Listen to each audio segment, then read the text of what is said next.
내가 매일 기쁘게 샬롬. 사랑하는 영락교회 성도 여러분, 지난밤도 평안하셨죠? 오늘은 2022년 9월 21일 수요일 아침입니다. 말씀으로 하루를 여는 내가 매일 기쁘게 아침 경건의 시간을 시작하겠습니다. 오늘 하루도 하나님과 동행하는 은혜와 평강의 날 되시길 기원합니다. 오늘 찬양은 찬송가 370장 주 안에 있는 나에게입니다. 함께 찬송하겠습니다.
함께 기도하겠습니다. 사랑과 은혜가 풍성하신 하나님, 저희 인생에 새 날을 허락해 주셔서 감사합니다. 오늘도 하나님의 말씀 앞에 섭니다. 하나님의 말씀을 묵상할 때에 저희 눈과 마음을 열어 주의 말씀에 놀라운 것들을 깨달아 알게 해주시고 주신 말씀에 순종하는 하루가 되게 주옵소서. 오늘도 저희의 영혼과 삶에 은혜와 진리의 빛을 비춰 주시옵소서. 예수님의 이름으로 기도드립니다. 아멘. 이제 말씀 묵상 본문을 봉독하겠습니다. 오늘 본문은 구약 성경 사무엘하 3장 1절부터 16절까지 말씀입니다. 함께 봉독하겠습니다. 1절입니다. 사울의 집과 다윗의 집 사이에 전쟁이 오래매 다윗은 점점 강하여 가고 사울의 집은 점점 약하여 가니라. 다윗이 헤브론에서 아들들을 낳았을 때 맏아들은 암논이라 이스라엘 여인 아히노암의 소생이요 둘째는 길르압이라 갈멜 사람 나발의 아내였던 아비가일의 소생이요 셋째는 압살롬이라 그수랑 달메의 딸 마아가의 아들이요 넷째는 아도니아라 하깃의 아들이요 다섯째는 스바다랴 아비달의 아들이요 여섯째는 이드르암이라 다윗의 아내 에글라의 소생이니 이들은 다윗이 헤브론에서 낳은 자들이더라. 사울의 집과 다윗의 집 사이에 전쟁이 있는 동안에 아브넬이 사울의 집에서 점점 권세를 잡으니라. 사울에게 첩이 있었으니 이름은 리스바요 아야의 딸이더라. 이스보셋이 아브넬에게 이르되 내가 어찌하여 내 아버지의 첩과 통관하였느냐 하니 아브넬이 이스보셋의 말을 매우 분하게 여겨 이르되 내가 유다의 개머리냐 내가 오늘 당신의 아버지 사울의 집과 그의 형제와 그의 친구에게 은혜를 베풀어 당신을 다윗의 손에 내주지 아니하였거늘 당신이 오늘 이 여인에게 관한 허물을 내게 돌리는도다. 여호와께서 다윗에게 맹세하신 대로 내가 이루게 하지 아니하면 하나님이 아브넬에게 벌 위에 벌을 내리심이 마땅하니라. 그 맹세는 곧 이 나라를 사울의 집에서 다윗에게 옮겨서 그의 왕위를 단에서 브엘세바까지 이스라엘과 유다에 세우리라 하신 것이니라 하매 이스보셋이 아브넬을 두려워하여 감히 한마디도 대답하지 못하니라. 12절 말씀입니다. 아브넬이 자기를 대신하여 전령들을 다윗에게 보내어 이르되 이 땅이 누구의 것이니까 또 이르되 당신은 나와 더불어 언약을 맺사이다 내 손이 당신을 도와 온 이스라엘이 당신에게 돌아가게 하리이다 하니 다윗이 이르되 좋다 내가 너와 언약을 맺거니와 내가 내게 한 가지 일을 요구하노니 나를 보러 올 때에 우선 사울의 딸 미갈을 데리고 오라 그리하지 아니하면 내 얼굴을 보지 못하리라 하고 다윗이 사울의 아들 이스보셋에게 전령들을 보내 이르되 내 처 미갈을 내게로 돌리라 그는 내가 전에 블레셋 사람의 포피 100개로 나와 정혼한 자니라 하니 이스보셋이 사람을 보내 그의 남편 라이스의 아들 발디엘에게서 그를 빼앗아 오매 그의 남편이 그와 함께 오되 울며 바울임까지 따라왔더니 아브넬이 그에게 돌아가라 하며 돌아가니라. 아멘. 이제 말씀 묵상을 함께 나누겠습니다. 첫째는 오늘 묵상 본문의 핵심 내용을 살펴보겠습니다. 사울의 집과 다윗의 집 사이의 전쟁은 오랫동안 계속되었습니다. 그 결과는 전쟁을 하면 할수록 다윗은 점점 강해져 갔고 사울의 집은 점점 약해져 갔습니다. 오늘 본문에는 다윗이 헤브론에서 낳은 아들들의 이름이 나옵니다. 암논, 길르압, 압살롬, 아도니아, 스바랴, 이드르함입니다. 그런데 이들의 어머니도 다 다릅니다. 겉으로는 흥왕해 갔으나 가정적으로는 무너지고 있는 모습을 보입니다. 왜냐하면 나중에 이 자녀들의 이야기를 보면 이 자녀들의 최후가 참담하기 때문입니다. 그 이유는 다윗이 하나님의 명령에 온전히 귀 기울이지 못했기 때문입니다. 신명기 말씀에 보면 이스라엘 백성은 이방 민족과 혼인하지 말라고 하였고 또 왕을 세울 때 주의해야 할 것 중에 하나가 아내를 많이 두지 말라고 하셨는데 다윗은 이 두 가지를 어긴 것입니다. 또 오늘 본문의 주요 등장인물 중 하나는 아브넬입니다. 오늘 본문에는 사울의 아들 이스보셋과 군대 장관 아브넬 사이에 갈등이 생기면서 아브넬이 다윗에게 전향합니다. 다윗과의 전쟁 가운데 아브넬이 사울의 집에서 점점 권세를 잡아가는 중 사울의 아들 이스보셋이 아브넬에게 왜 사울의 첩을 통관하느냐고 따지자 이를 매우 분이 여긴 아브넬은 사울의 집과 그의 형제와 그의 친구들을 다윗의 손에 내어주지 않게 한 장본인인 자신에게 여인에 관한 허물을 돌리냐고 반문하며 하나님께서 이스라엘 나라를 사울에게서 다윗으로 옮겨 세우실 것이라고 말하며 이스보셋의 말문을 막습니다. 그 후 아브넬이 다윗에게 전령들을 보내어 온 이스라엘이 다윗의 손에 돌아갈 것이므로 자신과 언약하자고 하자 다윗은 사울의 딸 미갈을 데려오지 않으면 언약할 수 없다고 말하고 이스보셋에게 전령들을 보내어 발디엘의 아내였던 미갈을 자신에게 보내라고 요구하고 그 일을 이룹니다. 다윗의 이런 행동은 정치적 정당성을 확보하기 위한 것으로 보입니다. 비록 죽은 왕이지만 사울은 이스라엘의 초대 왕이었습니다. 따라서 미갈을 데려오면 자신이 사울 왕의 사위가 되는 것입니다. 그렇게 하여 다윗은 점점 더 자신의 세력을 견고히 합니다. 오늘 본문을 통해 오늘 우리의 삶 가운데 주님의 언약을 굳건히 믿고 말씀에 의지하여 살면서 주님의 뜻 안에 거하며 살고 있는지 되돌아보는 여러분 모두가 되기를 소망합니다. 둘째로 오늘 묵상 본문에 나타난 하나님은 어떤 분인지를 살펴보겠습니다. 오늘 묵상 본문에 나타난 하나님은 뜻하신 바를 반드시 이루어 가시는 분이십니다. 오늘 본문 1절 말씀을 읽겠습니다. 사울의 집과 다윗의 집 사이에 전쟁이 오래매 다윗은 점점 강하여 가고 사울의 집은 점점 약하여 가니라. 아멘. 우리 하나님은 뜻하신 바를 반드시 이루어 가시는 하나님이십니다. 다윗은 왕으로 세워지기 전 사울로부터 죽음의 위기를 끊임없이 맞이하였습니다. 하지만 그때마다 하나님께서는 다윗을 지키시고 보호하셔서 결국에는 왕으로 세워주셨습니다. 뿐만 아니라 다윗의 세력을 점점 더 강하게 세워주셨습니다. 하나님이 뜻하셨다라는 말은 하나님이 작정하셨다라는 말로도 쓸 수 있을 것입니다. 우리가 기억해야 할 것은 하나님의 작정하심은 결코 변함이 없다라는 사실입니다. 하나님을 변함없이 의지하는 자에게 복을 주시기로 작정하시며 하나님의 은혜를 잃어버리고 배반한 자에게는 심판을 내리시기로 작정하십니다. 우리의 삶은 쉽지만은 않습니다.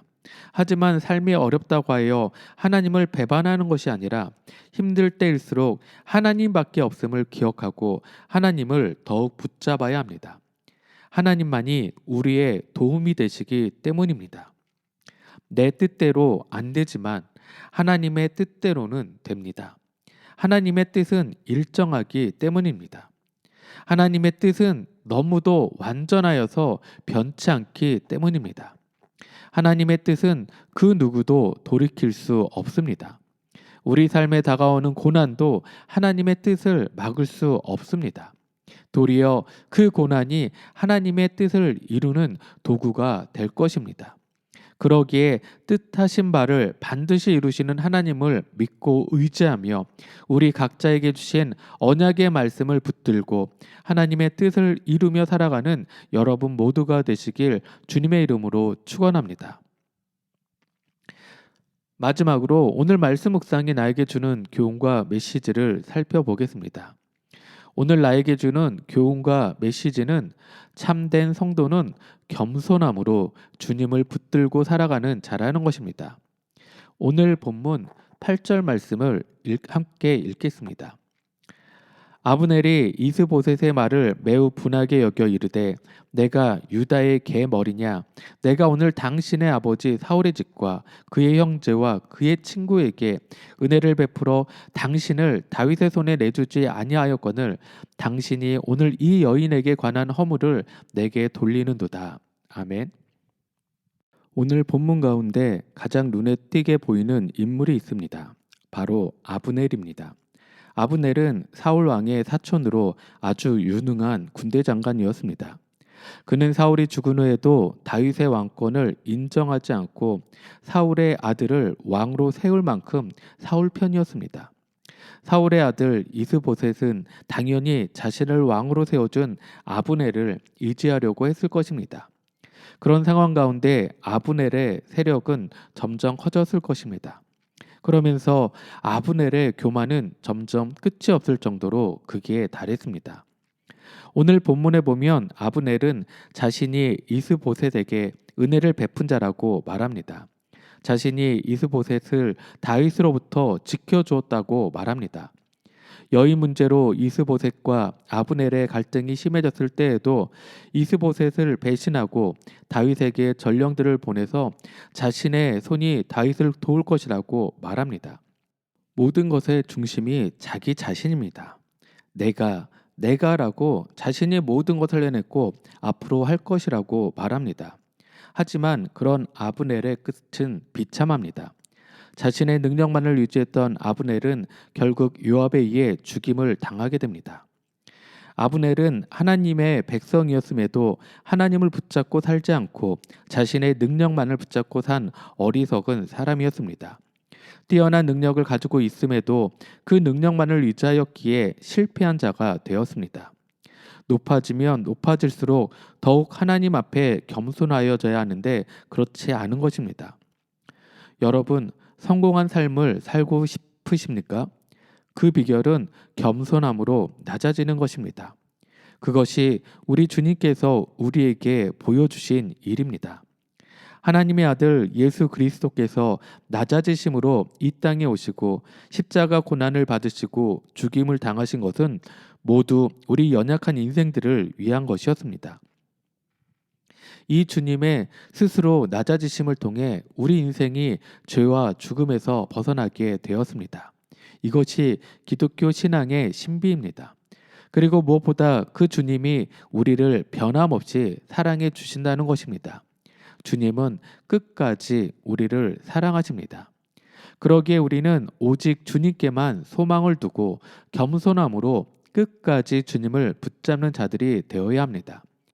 내가 가진 것으로 우리 자신을 교만하게 만들지 말고 우리와 늘 함께 하시는 주님을 붙잡음으로 성공하는 인생을 살아가는 여러분 모두가 되시길 주님의 이름으로 축원합니다. 함께 기도하겠습니다. 늘 우리의 소망 되시며 우리의 길을 인도하여 주시는 주님 감사하며 찬양드립니다. 우리는 살아가면서 주님이 주신 능력임에도 내가 잘나서 내가 능력이 있어서 모든 것을 해나가고 있다고 착각하며 살 때가 많습니다. 내가 가지고 있는 아주 작은 능력으로 인해 교만할 때가 많습니다. 주님 용서하여 주시옵소서. 그 모든 것이 주님의 은혜임을 잊지 않게 하시고 늘 감사하며 겸손함으로 주님만 붙들고 살아가는 저희의 삶이 되게 하여 주시옵소서. 이제는 우리 주 예수 그리스도의 크신 은혜와 하나님의 놀라우신 사랑하심과 성령님의 감화감동 교통하심이 매 순간 주님을 의지하며 겸손함으로 주님을 붙잡고 살면서 주님의 마음에 합한 자로 살기로 결단한 사랑하는 모든 성도들 머리 위에 그들의 가정과 생업 위에 지금부터 영원토록 함께 하시길 간절히 축원하옵나이다. 아멘. 찬양이 연주되는 동안 오늘 주신 말씀과 기도 제목을 가지고 믿음으로 함께 기도하겠습니다. 첫째는 오늘 하루도 나의 연약함을 주님 앞에 올려드리고 주님 없이 살 수 없음을, 그러기에 주님만을 더욱 붙들고 살아가는 삶 살게 해달라고 함께 기도하겠습니다. 둘째는 우리 영락교회 모든 성도와 교회 공동체를 은혜와 평강으로 지켜주시고 무엇보다 몸에 연약함이 있는 자들에게 찾아가 주셔서 치료하시고 회복시켜 주시길 기도하겠습니다. 특히 우리 어르신들의 건강을 지켜주시고 보호해 주시고 또 복음이 전해져야 할 선교지와 그 가운데 애쓰시는 선교사님들을 지키시고 보호해 주시기를 중보하며 기도하겠습니다. 마지막으로 여러분 각자가 가지고 계신 기도 제목을 주님 앞에 올려드리고 뿐만 아니라 가족과 부모 형제들의 삶 가운데에도 주님의 은혜가 충만하길 5분 이상 함께 중보하며 기도하겠습니다.